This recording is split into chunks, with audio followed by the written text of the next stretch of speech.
用咗1個月，我同你講實際帶佢去旅行嘅用後感，每一節都會講優點缺點，全部都係我嘅睇法。出片前淨係得我睇過，唔係 sponsor 片。呢個咁大膽創新嘅無線 mon 有乜好處同壞處先？螢幕分體嘅利與弊，隻 mon 連埋個操控咧可以拆落嚟嘅，俾你離遠睇到部機影緊乜。有乜實際作用？個人認為有幾種。第一 set 好部機自拍，睇住隻 mon 校好位置先影，但又點會諗到有部車經過啊？情侶合照都啱用嘅。有咗呢一個遙控 mon 之後咧，就可以行開咗，再取景對焦 zoom 埋再錄影都得，係幾方便嘅。方便係因為兩款延長手柄都內置咗3腳架，慳翻啲安裝腳架嘅時間，隨時擺低嚟影啊！呢個係幾正嘅，但係無線連接畫面會有 delay，睇下我撳掣畫面要幾耐先喐。變焦 zoom 埋自己度，再取景。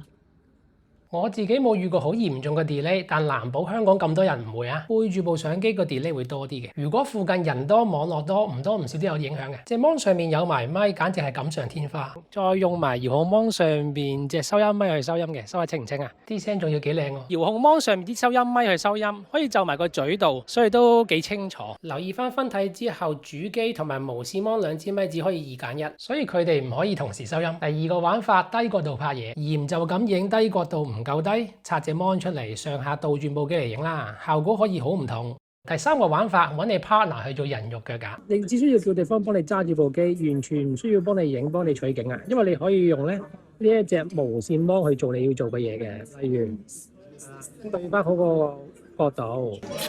依家係標準模式，隻 mon 得2寸，但係比較細啊，好難 check 到對焦點嘅。第4個玩法，掛背囊，隻 mon 甩咗出嚟，部相機咧就用背囊架放咗喺呢邊，就可以一邊行一邊睇到取景，仲可以喺度講埋嘢，係幾好嘅。咁樣應有個好處就係啲人就唔係好覺，因為部相機喺個背囊條帶上邊，咁樣用淨係適合影 wide angle 嘅啫，zoom 一嘢啫就已經錄晒身體嘅移動入去，唔好睇嘅。第5個玩法，用自拍棍高空拍攝，相機喺自拍棍上邊，隻 mon 咧喺自拍棍手柄，用橡筋綁住嘅啫。用埋原廠支3米自拍棍懟部機上去，就可以喺下面取景，上面影嘢。扮唔扮到無人機？其實上下移動都幾明顯。不過用嚟高角度影嘢咧 OK 嘅。好多人問我個遙控可以用到幾遠？而家喺個籃球場度向後行，咁我而家 zoom 到3x。喺空曠嘅地方咧，我唔擔心咧佢會有咩問題。zoom 埋12x 啊！而家去到籃球場嘅另外一邊啦。嗱，我再向呢個位置進發，去到呢度真係好遠咯。再行多咗1個半場嘅距離啦。郊外空曠冇乜網絡嘅地方，1個半籃球場咁遠都得。但喺市區用嘅遙控距離一定短啲噶啦，睇環境而定啦。佢哋分體之後都可以睇片嘅，佢本身上面冇喇叭嘅，要合體翻先播到聲。仲有幾樣要留意嘅，拆隻 mon 出嚟，你都要等一陣啊，佢撈到連接好先可以用嘅。嗱，而家可以用啦，都要啲時間。實戰旅行影嘢呢啲等待時間係感受到嘅，放翻落去就好快。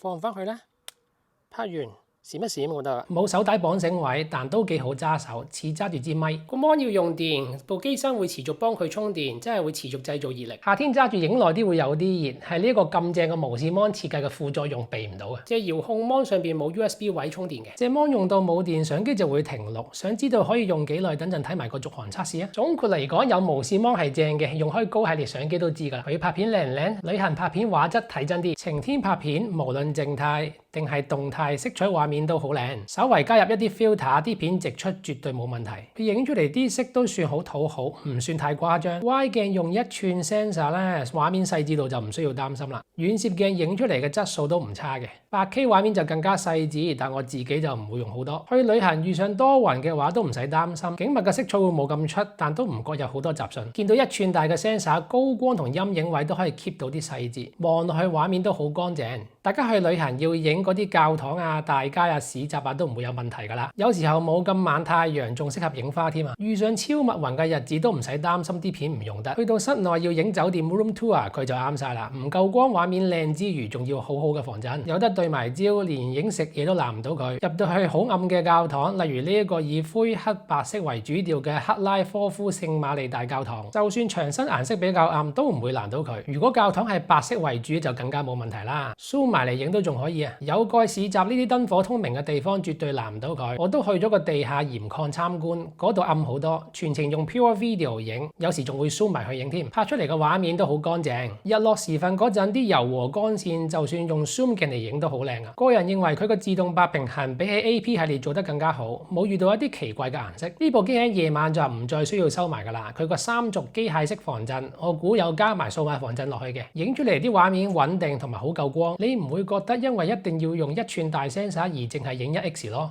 2、3、6X 都絕對用得到，所以創作自由度會好大。有觀眾問我佢個 lens flare 係點樣嘅，睇下呢個太陽射落鏡頭嘅，望住呢盞街燈照出嚟嗰個綠色點，左上角嗰幾個孔，你又覺得點呢？唔算好困擾我啫。佢個遠攝鏡喺旅行嗰陣有冇用㗎？遠攝鏡頭有幾實用，佢支 tele 鏡我就冇乜投訴啦。有咗佢去旅行拍嘢，畫面豐富好多。喺機場用3X 收窄個畫面，zoom 埋去睇乘客相機，用6X 即係120mm 去影飛機窗外嘅景色，已經可以補完到運動相機做唔到嘅嘢。去到波蘭卡拉科夫舊城區影嘢真係不得了。3X 影埋去，下邊有啲遊人，後邊有個大教堂咁樣做背景咧，靚。用6倍變焦營造壓縮感，表達個 market 有幾多人，加埋橫向移動營造城市嘅動力。拉近啲，用另一個角度去睇建築，同天上面啲雀拉近距離，仲方便影下呢啲色水嘢添。真係噴火啊！幾勁！好多運動相機俾到你嘅1X 同埋2X 係咁嘅。咁用 Lunar Ultra 咧，就可以俾到你6X。zoom 到咁近之後咧，畫面壓縮感勁啲。畫面變化係強好多。zoom 埋去影火車都唔震，又有壓縮感。車廂個告示牌影得清清楚楚。我去完呢個 trip 睇翻啲片，大部分啲片都係用 tele 鏡影嘅，你就知佢幾實用。2X 變焦仲係用緊1寸 sensor 嘅，喺室內個畫質又一定冇問題啦。3倍、6倍甚至乎12倍變焦咧，就用1.1/3寸 sensor， 但畫面都唔失禮喎。你睇下個夕陽打落教堂，120mm 咁影上去有幾靚先啦。因為有夜拍模式，所以夜晚 zoom 住影都冇問題。3X 向上 pan。聲稱無損畫質嘅6X 向上 pan 啊！遠攝鏡仲可以影到15cm 咁近，即係可以當佢做120mm 微距鏡用啦。佢嘅近攝能力好勁，等陣睇下可以影咩先。唯一可以彈嘅就係兩支鏡唔可以同時錄影。有問過我嗰幾個 followers 就要失望啦。中意旅行影景嘅60至120mm 呢個焦段絕對值得用啊！不過我係有責任話俾你哋聽咧，呢部機個媒體軟件比起之前我試過嘅 Insta360機嘅媒體軟件咧係冇咁穩定。試嗰個闊螢幕全景相模式，我用嗰陣都幾 buggy 喎。如果熒光幕分離咗，佢就會有 bug 噶啦，我都試過 hang 咗2次機啊！啱啱試用咗正式版軟件咧，就冇再出現啦。zoom 嗰陣個鏡頭轉換會唔會窒或者有個色差咧？佢 zoom 得好唔好噶？我開 post 收到最多 followers 問我個問題就係 zoom 嗰陣會唔會窒啊？由1X 直接 zoom 到去12X， 俾大家睇下順唔順啊！轉換啦，啱啱轉換咗一個長焦鏡頭，有冇窒咧？好似冇乜，睇唔睇到？睇多次，由1X、2X、3X 轉換鏡頭，去到4X、5X、6X、7X、8X、9X、11、12去到12啦。2X 同 3X 之間會由 Y 鏡切換到去長鏡，畫面會輕微跳一下，唔算好明顯，但細心睇到嘅。影住啲發光嘅物件可能會明顯少少，但未至於係一個問題。用起上嚟好似得一支鏡咁，做得幾好。但留意，如果外接咗廣角鏡之後就 zoom 得冇咁好啦。留意下 Early 嗰個字啊，等陣去到 3X 會跳，準備。跳咗啦，見到未？所以裝咗廣角鏡就唔好咁樣 zoom， 推一下咁 zoom 好啦。你唔係一定要推實嚟 zoom 嘅，你可以一格一格咁 zoom 嘅。1X、2X， 我而家係推一下 zoom 一次，3X、6X， 而家就係光學啦。再推咧 12X 啦，呢個就係數碼變焦嚟嘅，可以快速拉近個畫面，影到你想影嘅嘢。個人認為女拍咁樣 zoom 幾有用啊！有得 zoom 咧，去旅行拍嘢係開心啲嘅啦。zoom 埋上去俾大家睇下。zoom 到係 3X， 波蘭美食餃子咧，俾人做咗做公仔啊！好多時真係要放大先影到。你睇下上面嗰個位，你睇跌落嚟唔係小嘢喎呢個。當然，如果你想要傳統 DV 嗰種慢慢 zoom 埋佢嘅影法，佢都俾到你。你唔會覺得自己用緊兩支唔同嘅鏡頭。橋側邊呢個建築物上面有啲子彈窿嘅，1X 當然睇唔到啦。zoom 埋去啦，嗱睇得好清楚啦，係嘛？好多子彈窿啊！一次世界大戰遺留下嚟嘅痕跡。咁用數碼變焦嘅12X 又用唔用得落呢？大家擔心嘅 zoom 到12X 畫質唔靚，其實去到12X 有數碼變焦咧，畫質一定冇咁好噶啦。你見到遠處嘅嘢咧，其實就唔會話好清會有啲朦嘅。但係如果你去翻影一啲近少少嘅嘢咧，其實問題唔大嘅，睇下啲窗花啊都好清楚啊。所以我有需要都會用到 12X。Zoom 窒唔窒就唔係呢個問題，反而我覺得大家要留意下切換鏡頭中間嘅色溫改變。好天之下色溫咧分別應該唔大。2X 啊，3X、2X、3X， 但喺室內人造光影嘢嗰陣就可能有呢啲問題。1X、2X、3X 嗱，明顯你見到個色溫改晒嘅，3X 紅潤好多，褪翻去 2X 白啲，可能因為頭先個雪櫃有啲射燈啊。如果冇射燈嘅雪櫃 2X、3X 你會見到轉換鏡頭咧個色溫係唔會變嘅。2X 試咗一陣，好似淨係關某種燈光事嘅啫。2X、3X 嗱呢一個就冇乜分別啦。會唔會對旅行拍片而造成問題？對我哋呢啲玩家嚟講就冇乜所謂。專業拍嘢嘅話，可能就要留意下啦。實際揸佢上手用，竟然有好有唔好。尺寸、手感同埋操控，比起旅拍運動相機、雲台相機，當然係大嚿啲啦。風褸3袋裝到嘅，男裝褲袋就勉強放得入啦。手柄位重少少，鏡頭就輕啲，揸上手舒服嘅，唔會上重下輕。3隻手指包住背面，食指頂住防風罩個底，手指尾啱啱好托住個機底。揸住部 Luna Ultra 嗰時咧，呢個位係俾你放隻手指公上去捏住佢啊，用起上嚟嗰時就會舒服啲。佢仲加埋防滑坑紋俾你撳住，幾細心。較方向嘅 joystick、zoom 嘅推杆，再加埋個錄影掣，3個掣嘅形狀同埋質感都好唔同，所以一定唔會撳錯。因為呢度冇做掣，所以啲 control 全部集中喺下面。支 joystick 咧都容易 reach 到嘅，錄影掣淨係需要撳都算容易。右下角支 zoom 推杆就擺得太低啦，隻手指公要屈到好低先可以拉或者推佢。佢已經設計到個底斜斜地，俾你容易撳啲噶啦。但成日咁樣用隻手指公會攰嘅，呢部機個 zoom 咁正，真係成日會用到啦。好在佢哋都有諗過呢個問題，只要插埋跟埋嚟嗰個延長手柄就可以揸落啲，咁樣手指公個擺位咧就正常好多啦。Anyway 呢個延長手柄有埋內置腳架，你就一定會用到噶啦。如果你真係唔想加手柄都得，撳個 mon 右手邊 1X 嗰個掣，你撳一下咧佢就 zoom 一下去到 2X， 再撳多下 zoom 到 3X， 亦都可以 set 呢個 custom 掣，撳一下咧就變 zoom 一個，再撳多下再 zoom 多個。我自己就中意長期用呢個手柄。個手柄我都有嘢挑剔，就係咧插入去嗰陣咧，佢唔會自己鎖實晒嘅，兩隻爪未必 engage 好，有時要用手撳。插隻 mon 出嚟，要用兩隻手指撳掣，再撳實呢個位攞出嚟，因為冇任何位俾你綁手繩，用起上嚟要小心啲啊。佢哋兩個都冇磁石，冇磁吸功能。呢個月嘅體驗係揸上手操控都冇問題，最大嘅感受係機身體溫。陰天揸上手影一陣咧都暖噶啦，晚太陽嗰陣揸上手影一陣咧係熱嘅。佢同 X5 用落一齊揸上手咧，我覺得 X5 就熱啲嘅。但用 X5 你係揸住碌自拍棍，而唔係好似佢咁揸實部機。等陣我講影 Reels 嗰陣可以睇多啲實際使用體驗。如果呢啲有嗰樣講嗰樣嘅評測片幫到你，下次買嘢記得用我響估網個專用購物連結去支持我。多謝，我哋繼續影近嘢或者微距，佢嗰兩支鏡頭都可以就到好埋嚟影，打破咗 Insta360相機不嬲都影唔到近嘢嘅限制。去旅行影食好西就一流啦。Y 鏡最近對焦距離就9cm，波蘭嗰啲 Milk Bar 嘅嘢食賣相就算啦。影花都會靚咗嘅，2X 都唔夠，3X 咧就真係靚啦。去到6X 咧。哦，仲影到靚靚地嘅放大咗個花。長鏡最近對焦距離就15cm，但 zoom 埋去可以影到咁，又真係運動相機做唔到嘅。你可以選擇 1X 大 sensor 懟埋去，又或者 3X 細啲嘅 sensor zoom 埋去。總之用佢去旅行影近嘢就唔再係一個問題，都係繼續食好西算啦。或者食波蘭茶餐廳。如果你中意影蝴蝶，有好消息，只要你唔怕曬，試多幾次，佢啲 zoom 鏡係可以拍到蝴蝶嘅片嘅。120mm 焦段仲可以做到啲散景效果添。對焦系統冇單反嗰啲咁好噶啦，但試多幾次咧做到嘅。等陣講對焦嗰陣就再分享多啲啦。邊一個徠卡濾鏡最靚？濾鏡同埋色彩同徠卡合作研發嘅，當然有得用一啲靚濾鏡啦。喺呢趟波蘭旅程，我就揾到自己最中意嗰個。先睇下有邊幾個選擇。第一個係徠卡自然，所以比較淡，唔中意國內牌子重口味顏色嘅係一個唔錯嘅選擇，我用嚟影下花花草草都好 OK。第二個係徠卡生動 ，contrast 高啲，顏色濃啲，唔係我杯茶。第三個係徠卡 Chrome， 跟拍好有氣氛，燈光昏暗又夠格調，好天影顏色有啲 off， 但好鬼型仔。影人咧就白啲 over 啲，我中意喎。當然佢就係我最中意嗰個 filter， 你自己睇啦。標準乜都冇教，徠卡自然，徠卡生動，徠卡 Chrome。咁樣比較，邊有可能唔中意 Chrome 啊？佢都有得影 Lock 同埋 Dolby Vision， 但兩者我都唔用嘅。有觀眾問我一個有關 iLock 嘅問題。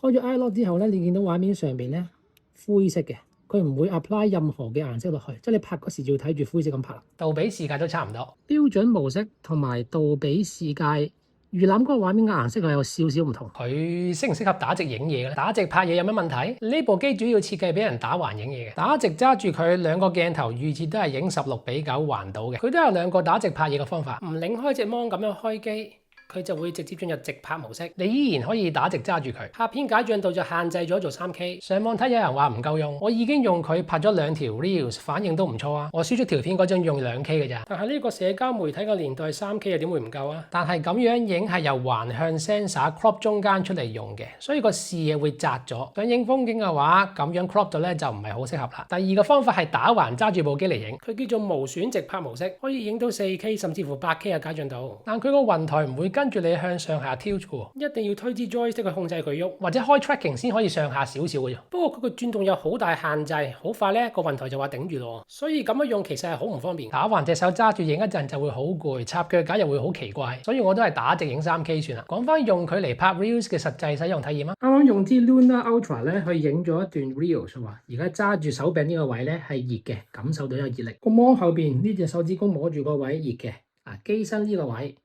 都好興啊！不過我呢一間房係冇風扇、冇開窗、冇冷氣咧，所以佢熱咧都正常嘅。用咗1個月嘅我可以話俾你哋聽，佢係幾熱嘅，但冇因為咁而輕過機。如果你會買，最好做定呢個心理準備啊！有觀眾問我佢有冇 Full Frame 模式，梗係冇啦。如果唔係就唔需要咁樣先影到 4K 啦。佢嘅追蹤功能有冇問題？追蹤 tracking 好唔好用？我見網上有好多人對佢嘅 tracking 好有興趣。呢啲追蹤隻船啊，追蹤隻船再 zoom 埋去。追蹤僆仔跑步當然攔佢唔到啦，原來用嚟追花都得㗎。而家追蹤咗黃色嗰朵花，跟住我行，睇下佢會唔會追甩佢先。應該黃色花會被遮住啦，係咪咧？都仲追到啊！而家係6X 追啊，好勁啊！仲可以揀主體放喺畫面嘅邊一度，佢自己會去嗰度啦。而家追蹤住我老婆個頭，之後將個9宮格咧放咗佢喺畫面嘅正下方嘅，所以你見到望得天空多少少。我哋而家試下將佢轉做左下方啦，係啦，而家變咗左下方啦。試下將佢轉做畫面嘅右下面啦。而家試下將佢轉做畫面嘅右上面。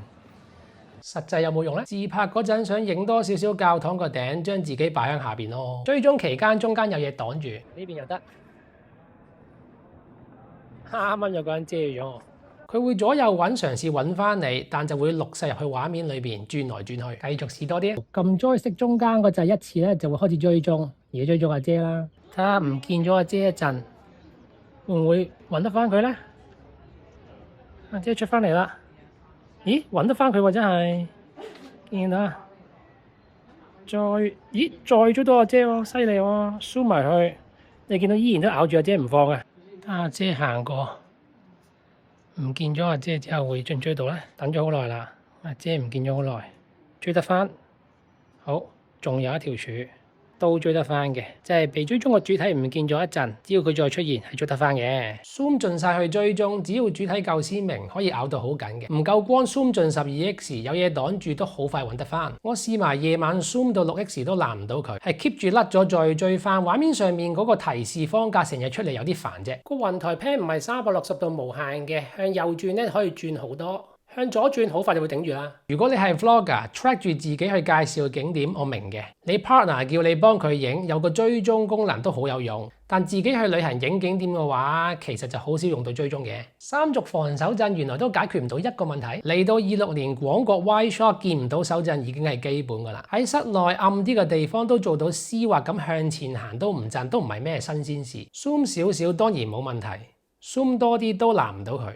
去教堂 zoom 完再 pan 鏡，教堂門口 zoom 完再 pan 鏡，由踎低再慢慢起身嚟影景。12X zoom 盡大風嗰陣 pan 鏡都通通 OK， 但唔好誤會佢唔係無敵嘅。三軸係指 pan、tilt 同埋 roll。呢3個軸幫你防震，上下移動同埋左右移動佢係幫唔到你消除嘅，特別係上下嘅震動啊，你行嗰陣一定有嘅。zoom 近少少就好明顯㗎啦，特別係扮 slide 打嗰啲 shot， 無論室內室外有光冇光 ，zoom 得越遠佢個上下震動就越明顯，上下嘅移動係走唔甩嘅。左右移動咧就好少少，但我呢啲手唔係好定嘅人都會有。專業拍嘢嘅人識得點樣去行去減少呢類型嘅震動。我呢啲唔專業嘅咪影晒出嚟咯，所以唔好學我 zoom 盡咁樣去扮 slider。所以有部好機都唔會送技術嘅，我哋啲平凡人正正常常影下日落教堂美景咪幾好。用佢運鏡容唔容易玩？幾種簡單運鏡方法，有咗佢好容易做到好多運鏡。首先佢支 joystick 唔適合用嚟運鏡用啊，有時候會窒嘅，所以最好就用人手帶住部機嚟做。佢有好強勁嘅避震能力，簡單嘅 tilt shot 就一定冇問題。稍為揾啲前景，慢慢 reveal 主體出嚟就已經呃得下人。再嚟先揾啲嘢遮遮掩掩，再顯示主體出嚟，搞掂。揾個石像遮住教堂得，揾堆花遮住條街，只要條街夠靚又得。用3倍 zoom 揾棟靚 building，慢慢向上挑，又有一個靚 shot 啦。推一下去6X 又影多次，唔好擺埋兩條片一齊用，隔一陣先剪入去，啲人唔覺係相同嘢嚟㗎。懶啲嘅可以用佢個預設旋轉拍攝，向住天花嗰度影，跟住一路轉一路拍片嘅。好啱喺教堂啊或者天花上面有壁畫嗰啲地方影咯。佢都好啱用嚟影移動延時，超強嘅防手震加超強嘅追蹤，呢啲 hyperlapse easy job 啦。好 casual 咁行，上下左右都有啲震，但接受得到。zoom 到去6X 加追蹤做移動延時，你都咪話唔過癮。佢對焦好快，但原來有一樣嘢你係需要習慣對焦嘅問題。喺大部分嘅情況，佢個對焦係準同埋快。後景、前景、中景、前景。後景、前景、後景，諗都唔使諗，犀利啩！速度快之餘，轉焦點咧都好順。當然佢唔係無敵嘅，你影埋啲冇乜對比嘅場景咧，佢都係會失焦嘅。旅行拍片可靠快速嘅對焦，的確可以增加成功率。但有一點係需要習慣。作為一部 vlogging 相機，佢好中意影人。就算你影緊景，只要人喺畫面靠中間嘅部分經過，佢就好快 shift 過去。好似我想表達呢個市場有好多人。而家我想影咧呢個 market 咧，但佢不斷咁樣嘗試去對焦一啲人度，譬如話我前面呢一個人咧，攞咗部手機出嚟就對到落佢度。咁我而家篤嗰個畫面啦，到最尾啦，清咗一陣啦，但係之後佢好快咧又會揾另一個人去對焦啦。呢個時候你可以轉做單次對焦，跟住喺個 mon 度篤你想對邊一度。你轉咗做單次對焦模式，嗱對住喺後邊啦，而家就應該 OK 啦。應該就唔會嘗試去揾另一個旅客度對焦咁樣。如果你係影啲唔喐嘅嘢，呢個方法係解決到個問題。但如果影蝴蝶呢啲真係好難開單次對焦啊！咁靚有晒前景嘅蝴蝶 shot 就咁樣就影唔到啦。Insta360，如果你睇緊嘅話，俾我哋揀翻 focus 喺正中間位就得㗎啦。咁我下次去鳳園影蝴蝶就帶佢啦。用佢自拍最正嘅功能係乜？用佢嚟影自己好唔好用？呢部機其中一個最大嘅 target 就係俾啲 vlogger 影住自己。而家喺度揾 Ryanair 啊！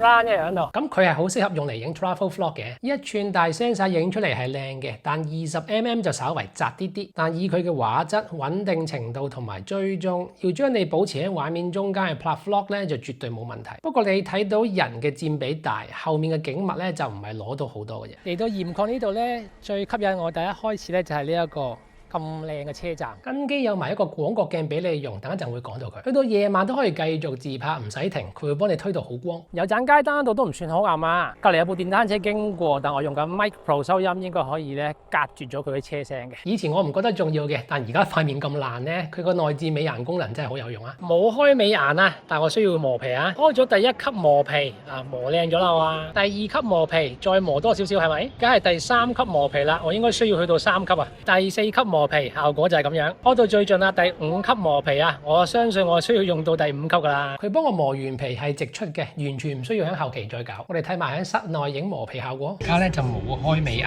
嘅，冇開美顏磨皮，第1級磨皮。而家開咗第2級嘅磨皮，第2級嘅磨皮係咪靚晒？第3級嘅磨皮，第3級嘅磨皮，4級嘅磨皮，第4級嘅磨皮。而家係最高級嘅磨皮啦，而家乜都磨走晒啦嘛，最高級嘅磨皮第5級。之後你見到我呢片點解皮膚靚咗，你就知點解啦。有需要變白啲或者變小麥色都得，但我就唔使啦。夜拍嘅畫質係點咧？夜景開 Pure Video 嘅效果。Insta360新一代嘅相機夜拍唔錯就不嬲噶啦。佢仲用埋1寸大嘅 sensor， 旅行夜拍咧真係完全唔需要擔心。而家差唔多冇燈咁滯啦。街燈都冇乜，淨係條樓梯下邊有少少燈嘅啫。我心水都好靚噶啦，1寸 sensor 再加埋 Pure Video。而家位再暗啲啦 ，Pure Video 4K 30自拍，畫面好似好乾淨喎。不過呢隻 mon 咁細咧，唔作準啦。呢啲就係真係攞嚟用之後嘅真心話啦。Pure Video 模式係唔會限制你去 zoom 嘅，仲 zoom 到喎，3X 仲得喎，6X 咧，6X 都得，真係得喎原來。你持續 zoom 都冇問題，喺咁差嘅光線環境都睇到呢堆人嘅樣。夜晚都有得 zoom， 可以為畫面增加壓縮感咯。唔打得都睇得啦。夜晚喺克拉科夫一個電車站，有好多等車翻屋企嘅市民。之前講過嘅上下移動就見到啦。作為遊客，夜晚都咁多嘢影，又要影到，其實真係幾攰。但係個廣場咁靚，又冇理由唔影㗎。肉眼睇到嘅同佢影出嚟嘅嘢可能會有啲出入喎。咦？哇！出邊環境都好暗㗎咯喎，而家影到好似朝頭早咁樣佢。真係㗎！我推到咁光啊佢啊！睇你自己中唔中意啦。影得人哋覺得靚同埋影得真實，有可能係兩回事嚟嘅。不過見到咁嘅畫面又好難拒絕嘅。佢個夜景模式都可以開到60格嘅，但畫質就比起30格差唔少。Pure Video 4K 30，Pure Video 4K 60。用佢喺室內拍嘢可唔可以代替大機？室內拍攝質素，用佢喺室內影嘢嘅畫質比起好多運動相機高出唔少啊！室內影教堂已經完全難唔到佢。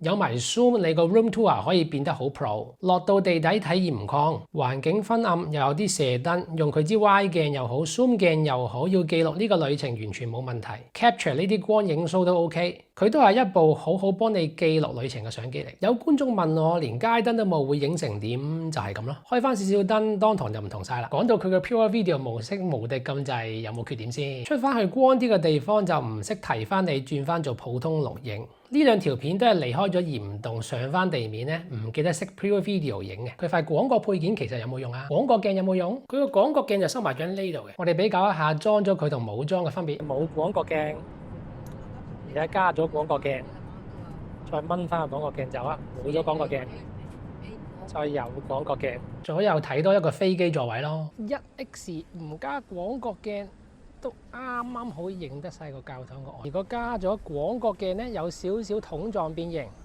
但係咧就可以攞多少少個教堂。掹咗廣角鏡就係咁啦，加翻上去啊！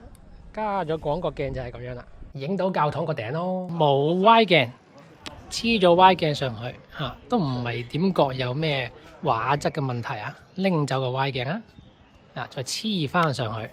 佢呢邊淨係得個窿，唔會影響遠攝鏡嘅畫質，但係咪真係完全冇影響？頭先我 zoom 過俾你哋睇，用咗廣角鏡 zoom 嗰陣嘅切換鏡頭會跳多啲嘅。我發覺我呢一個月去旅行好少用佢，可能因為唔想抄佢出嚟，又或者可能係呢個原因。裝咗廣角鏡，個雲台係閂唔埋嘅，都明嘅，收起咗個頭冇咁大重要啊嘛。影慢動作嘅畫質會唔會下降好多？慢動作實測 4K 120格慢動作已經唔係咩新嘢。呢個單車哥仔好 chill 咁同我 say 個 hi， 狗狗慢慢行啊，姿勢滿分。兩隻白鴿玩爭食，邊個俾麵包佢哋㗎？zoom 盡距離睇睇，鐘樓前面嘅燕子一齊飛，俾我慢咗落嚟。zoom 到咁遠，再加埋用120格，應該係令到部機畫面最差嘅 setting 啦。但都睇得好清喎，同其他 Insta 360相機一樣，開到120格畫質咧會比起30格有所下降嘅。4K 120格個 file size 都幾大嘅，但佢內置淨係得47G 嘅空間嘅啫。我呢個波蘭 trip 都用咗個80G啦，即係代表咧就一定要用 SD 卡。內置記憶睇啲片咧就唔可以 copy 翻去 SD 卡度嘅。收音效果，一齊睇下內置咪嘅表現啦。而家用內置咪，智慧人聲增強。12點啦，出去拍下嘢先。唔錯喎，而家都有啲風啊，開咗智慧降風槽，可唔可以將啲風聲去清除咧？冇乜風聲喎。最後就係自然原聲啊，寫咗 Hi-Fi 喎，唔知係咪最高質素咧？但係冇人聲增強，冇降風槽㗎。呢個模式應該係比較少人用㗎啦，但係應該記錄音樂嗰時咧就有用啦。而家迎住風咁樣拍攝啦，用智慧人聲增強啦，啲風聲會唔會入晒咧？喺波蘭旅行有一日，我係決定唔帶支外置咪去試真啲個內置咪嘅。早晨，今日去奧斯威辛集中營，智慧人聲增強，全指向收音。一個城市嘅 background noise 啦嚇。如果有需要講嘢細聲啲係點咧？而家嚟到奧斯威辛集中營啊，跟住西班牙文嘅 audio guide，因為我哋 book 唔到英文，所以就要 book 西班牙文。天咧未完全暗晒，但係都已經好暗，仲有少少藍色。Krakow 嘅夜景都好似幾靚啊！嚟個 2X zoom 先，我個結論係佢個內置咪夠用嘅，喺海邊好大風嘅情況就另計啦。特別係佢個人聲增強都幾得嘅。而家周圍好多人啊，開咗呢個智慧人聲增強咧，睇下收音會唔會好啲先。隔籬啲人喺度講嘢啊。一般喺城市旅遊用嘅話，唔使用外置咪就更加自由添。當然有個套裝包埋支 Mic Pro 用完就更加好啦。我哋嚟到呢一個猶太人英雄廣場，當年咧呢度就係猶太人隔離區嘅中心點。對呢個隔離區做清洗嗰時咧，就叫所有猶太人集中晒喺度，之後進行篩選。好，影夠啦，好大風啊！用緊 Mic Pro 嘅降噪收音得唔得啊？有埋隻 Dead Cat。而家翻屋企沖涼啊！用 Mic Pro 加 Dead Cat 唔打開降噪好大風嗰陣，頂唔頂得住？3X 似乎3X 係一個唔錯咧拍嘢嘅 Zoom Range 嚟嘅。答案係唔得嘅。用咗媒體軟件1個月，我覺得用 Mic Pro 裏邊個 Auto Gain 去收音有啲細聲，你聽下。而家係算大風嘅，你睇下呢一塊帆布，咁冇開降噪，就咁靠隻 Dead Cat 去阻止啲風聲得唔得啦？所以好多時都要我喺後期推高翻少少條聲。正式版軟件唔知會唔會好咗啦？佢仲可以連兩隻 Mic Pro 同埋 Mic Air 都支援喎。要改咪個設定，要撳好多掣先入去改到呢個缺點依然存在啊。咁嗰隻 Mic Pro 直連佢個速度係快過 X5 同 AP2 少少嘅。保護盒上面有個位俾你插啲 Mic Pro 上去，咁樣收音又幾盞鬼喎。佢個電量夠唔夠玩一日？續航力測試要知佢用到幾耐，官方參數或者煲機嗰啲都唔準嘅，最好就帶佢去旅行試啊。朝頭早9點影到夜晚9點，冇加外置電源嘅。而家部機係得翻7% 電啦，想影都影唔到啦。佢話咧充電到3% 或者以上先有得影啊，去到3% 唔俾影噶啦。冇用充電手柄，冇用無線咪嘅，玩一日中間冇充過電夠晒啦。咁點都要煲下機嘅。28.7度，影 4K 30。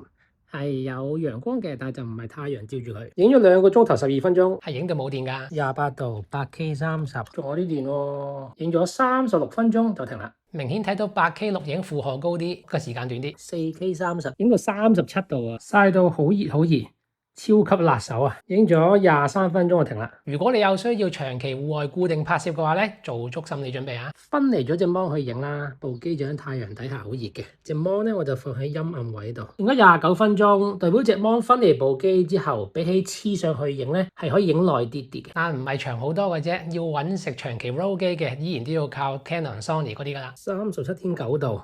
影8K 30啊，影咗18分鐘22秒，好在冇燒咗部機啫。39度，而家影 4K 120啊，影咗21分鐘半。我冇諗過 4K 120會影得耐過8K 喎，到大家好關心嘅。甩咗隻芒，追蹤住自己錄影之後，將隻芒咧長期擺喺自己台面度，睇下隻芒可以用幾耐啦。影到得翻3% 電，停止啦。冇再錄啦，總共影咗56分鐘半，即係話隻無線芒可以影到1個鐘度啦。總之係佢冇電，佢就會熄機唔再錄嘅。夠唔夠你用就你自己先知啦。之後我會比較佢哋，想睇就訂閱等通知啦。而家先撳呢度睇下 Mic Pro 嘅詳細評測。我係 Nick，下次見，拜拜。